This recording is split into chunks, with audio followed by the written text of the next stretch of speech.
Hello, welcome. It's Jacqueline, and I'm shockingly in my kitchen. Can you believe that? I've been so absent. I actually have been having my husband cook. It's been interesting. You might even be watching, so I'm going to be super nice. So let me know when you get in. It's 3 o'clock now. Before I start, I wanted to share with you something I'm super excited about. And you're going to want to know about it as well. But maybe or maybe not, you're familiar with our Epic box. Oh my gosh. It's like Christmas every month. And I love my Epic box because there's always an exclusive item that pops in here. And so the exclusive item is usually always the first thing I cook. And so I wanted to give you a heads up on this. As you can tell, it's empty. It came yesterday. I whipped this up and it's Portuguese chicken. Do you have the Epic box in your hot little hands yet? It was divine. Now, the only reason I'm sharing this is because I want to make sure that you know about having an exclusive item and that subscription box. But more importantly, I want to talk to you about a sale that's going on. I can't see if anyone's on watching me or not, so who knows? But there is a up to 30% off sale going on. So let me know when you're here, by the way. And part of the 30% off sale is a few items that I really think you should grab while they're available.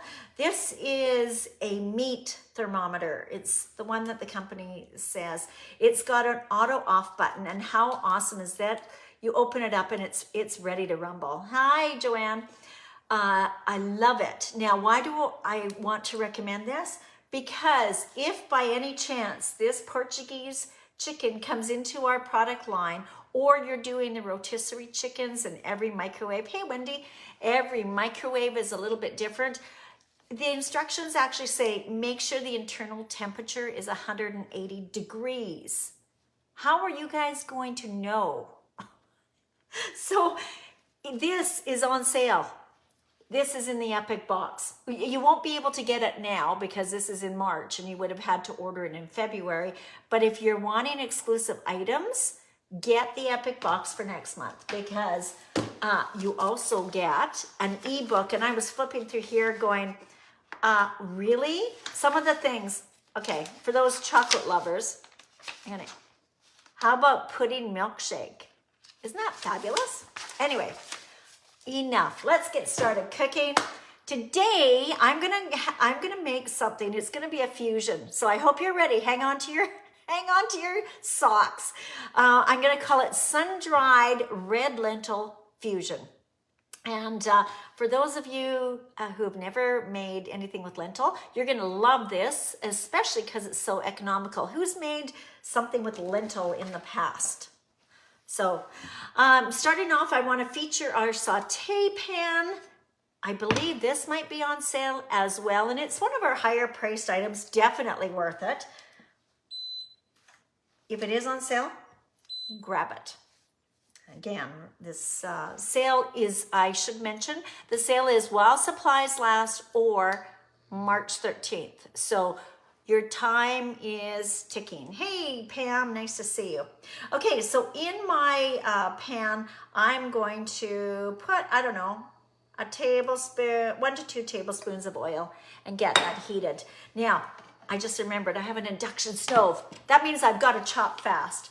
Okay, so here we go. Mandolin. Hey, Diane.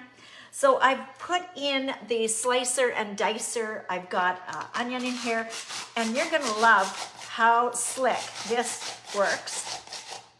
Slice and dice, nothing really left. And we are going to cook this. See, this is the benefits of having an induction stove and a tool like the mandolin. We're going to dump this. Can you hear it? It's sizzling already into our saute pan. I've also chopped up some carrots and some onions on the top that I had left over from last night. And we're also going to sweat out some celery. Yeah, celery sweats. I've chopped up some celery here. It was just one stick, if you're wondering. So we're going to get this cooking a little bit. Of course, we're going to use a spice. And what spice am I using today? Well, this might be something you do not have in your cupboard, but it's one of my favorites. One of the reasons I don't really promote it is because I was really nervous that, you know, it's so unique, and would people like it? I love it. How much do I love it? I mean, look how empty my jar is. If you don't have, it's called za'atar. After this recipe is made, you're going to probably go buy this. So, za'atar, do you have this? Sorry, your phone died. Okay, you're back. Hey, Carolyn. Anyway, za'atar is this, it's a Middle East flavoring. It's got sumac in it. It's got sesame seeds. It's got thyme, oregano. So we're going to add this with our 4-in-1 spoon. Notice how this just slickly fits right in. And because I want to make sure I get a full tablespoon in there, I'm putting that in. You know, I'm going to be placing an order soon. Oh, so good. Anyway, who's had za'atar? Has anyone tried it? It's really good. Another way to use za'atar, just if you're thinking, oh, you'll never use it, you will. Trust me. Once you smell it, you'll be thinking, oh yeah, I can do that. Mixing it in is something as easy as just olive oil, and using it as a dipping sauce for like pita, or to drizzle it over something. Oh my gosh. You could even do roasted veggies with it. It's super nice. Okay, so I'm using my sauté spoon, and I noticed I was using, oh my gosh, look at this, guys. I was using my old one. You probably are going to want to have this, and unfortunately, we don't sell it anymore. I never get rid of my Epicure. It's like gold in my kitchen. So we're basically just going to cook this up a little bit so it becomes fragrant. Now, I also want to, because I love the flavor, I am going to grab our minced garlic. Now, this is a pantry basic. It's a staple. And here's why I love it. Some of you may have garlic in oil in your fridge, which takes room in your fridge. And some of you just may have regular garlic that sprouts. Epicure does it for you. And it literally says on the back, a pantry essential. Keep it stocked. Keep it simple, ready when you need it. Half a teaspoon is the equivalent to 1 garlic clove. And this entire jar, want to guess how many cloves are in here? 67 cloves approximately. So I want to have some nice garlic flavoring on this. I'm using 1 teaspoon. How many cloves is that? 2 cloves. Without the headache, without my fingers smelling like garlic. Super easy. Gotta love Epicure. All right. So today's cooking class, because it's lentils, I was just chatting just before I got on the call with one of my girlfriends, Angie, who is actually East Indian. And I said, I'm making lentil today. Don't you call that dal? And she says, yes, we do. So we had a nice little conversation. I told her whatever I'm cooking is not even going to be remotely close to probably how you make it. But regardless, here I go. So I'm going to put in here, now that I've got this sweated out a bit, I'm going to put roughly a tablespoon. And this is why I love cooking versus baking. It's about, you don't totally, like if I was a little short on our minced garlic, it's not a big deal. If I wanted to put more in, it's not a big deal. You do that with baking, we have a problem, Houston. Okay, so here we go. I've just got some tomato paste. I'm going to put in about a tablespoon. That looks like about right to me. I don't know, does that look like a tablespoon to you? Now I totally could have put it in my spoon, but I actually want to use this spoon and I only pulled one out. And you know I'm a big fan of having 2 spoons, one for wet and one for dry. So we're just going to coat this. Now, the other thing that we're going to add into here is we are going to be adding some veggie broth, which is, again, this is why I didn't want to use this spoon. So how we're going to make our veggie broth is, of course, use Epicure's broth. And the directions are right on the jar. It says 1.5 teaspoons to a cup of boiling water. Well, I've got my water here. I need 3 cups in here. And I do like extra flavor. And this is, it's not boiling anymore, but it was hot. It's so make sure you do that. So if we've got 3 cups, we can do some math. Have you watched that movie yet? Lessons in Chemistry? Loved it. Watch it. So 1.5 teaspoons is times 2 is a tablespoon and a bit. So I'm cooking, not baking. That's going to be roughly what I need. Just going to stir this up. And I just want to get a little bit of liquid in my pan here, just so that it's soaking up the seasoning and releasing some of that flavor. So let's just pour, I don't know, maybe 1/4 of a cup in for now. 1/8 of a cup. So we'll just give this a little bit of a stir. Perfect. Yeah, because I want those flavors being released. I actually think I could add a little bit more because this pan's quite hot. Perfect. Okay, so let's give you some fun food facts. Are you ready? Why am I doing lentils? Well, number one, because I cleaned up my pantry and I found red lentils. And red lentils, you should, if you buy them dry, they have a shelf life of about a year.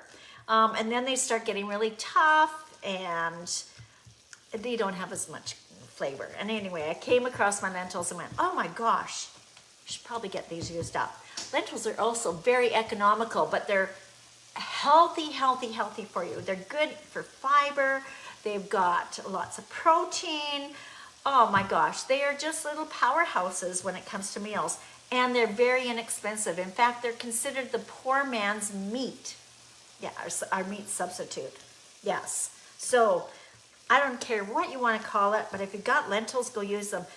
The most common lentils you'll find in a grocery store are probably green and red. And red ones, just so you know, they actually cook the fastest, in my opinion. They're actually hulled lentils. You can get lentils, beluga lentils, which are black, and I've had those and they're fabulous. Really hard to find though.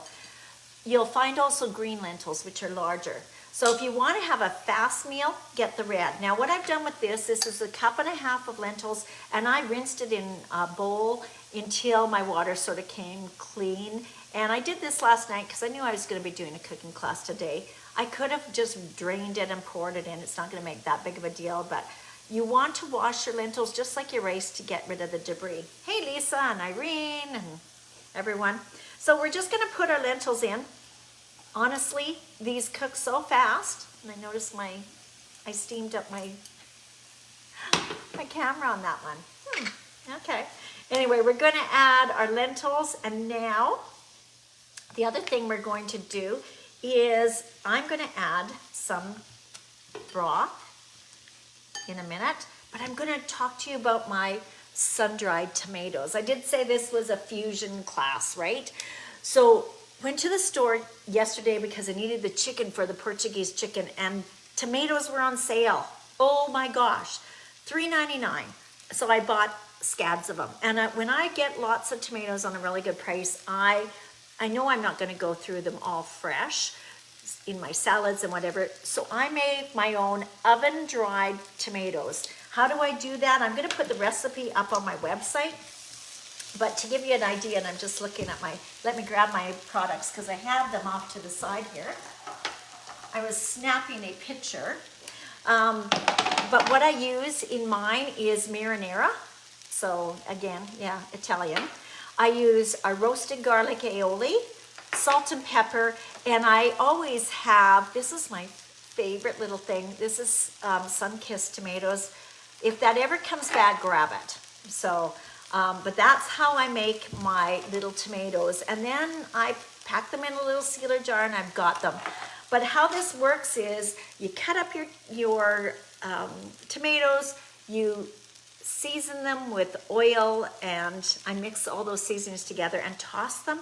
And then I put them on my baking sheet and I make sure that every tomato is like a cup. So the cut side is facing me, because in my opinion, and I don't know if it really makes any sense, but I think all the juice is staying inside that hard outside. And I put it in an oven for about an hour, and then I turn it off, and then I remind myself to take it out, because many a times it's like, oh my gosh, I forgot my tomatoes in the oven. Not that they've gone bad, but maybe they've lasted a little longer in there than I thought. Okay, so I have now taken this. I am going to put some of my tomatoes in here as well. So there you go. You do not need to go to the store and buy sun-dried tomatoes. Gosh, those things are expensive, right? So I removed the liquid. I've sort of am toasting the lentils. Doesn't it look delicious already? My husband left today, and I love more, I don't really need the meat and potatoes kind of thing. I'm gonna love this, and I'm gonna be eating this for a few days, and I can freeze it as well.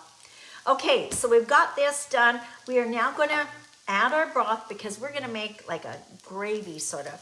So let's put all this fabulous vegetable broth in here.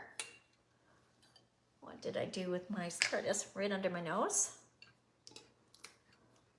Make sure I've got all the seasoning that I can get in there. We're gonna heat this up.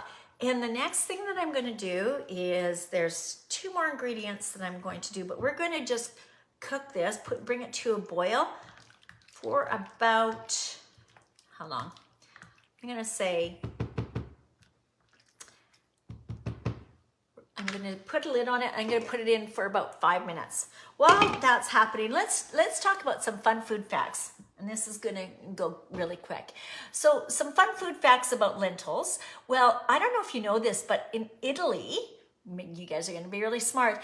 This is a New Year's celebration to use red lentils. In fact, there's a story. So how many of you would like to have extra moolah, extra cash?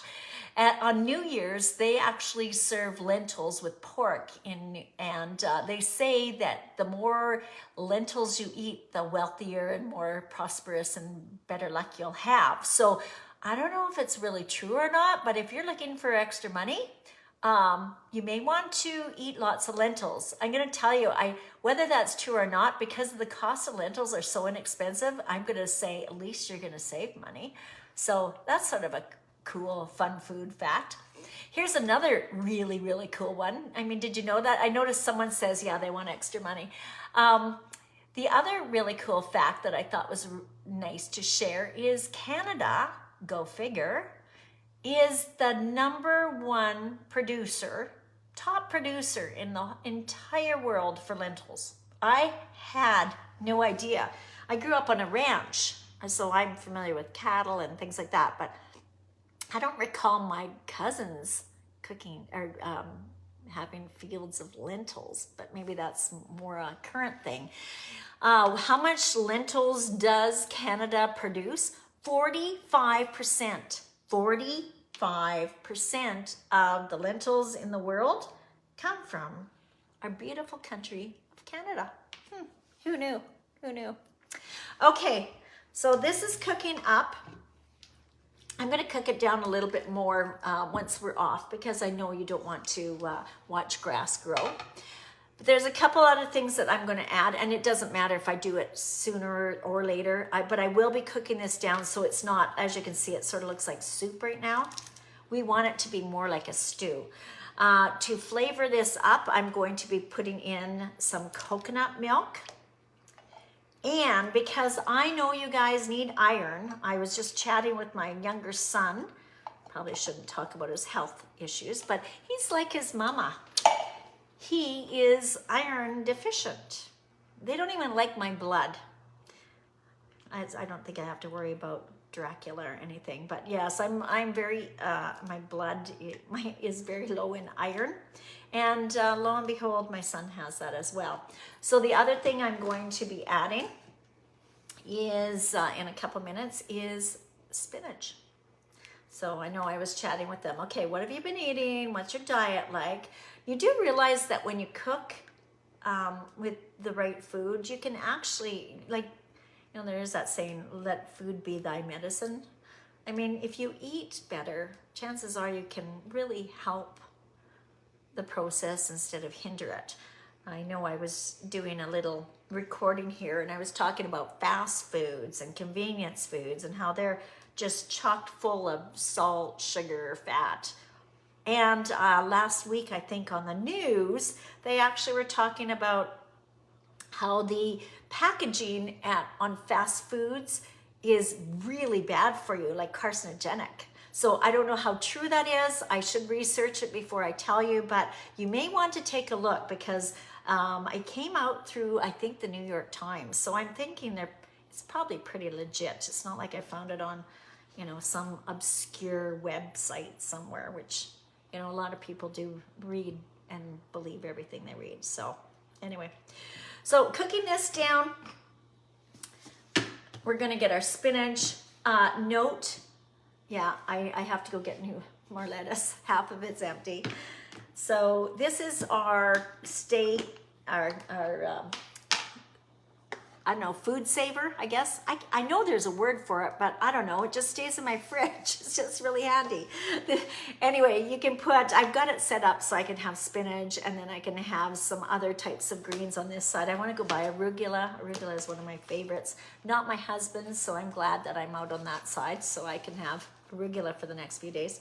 And the last thing the two ingredients we're going to do is we're going to grab a handful of washed spinach, throw that in there and let it wilt. And then it's always better with a little bit of cheese. So a little bit of Parmesan cheese in there. And now I am just going to cook this down to produce an amazing, absolutely amazing, delicious, what am I calling it? Sun-dried red lentil fusion stew. So there you go, guys. I will make sure that I post a picture of what this looks like. If you lived closer, you can tell I'm going to have lots of food, and I'm super excited about that because, as I said, I'm here by myself now for a few days, and I know that I can serve this on top of rice. I can just use it with like a dip. I'm going to have so much fun with this. I can maybe even do like hand pies or something. I'm gonna have fun. So I hope you enjoyed today's cooking class. Remember, if you're wanting to make your tomatoes, marinara, roasted garlic aioli, love those couple things. Za'atar is in this for sure, and make sure you check out this sale, 30% off while supplies last or until March 13th.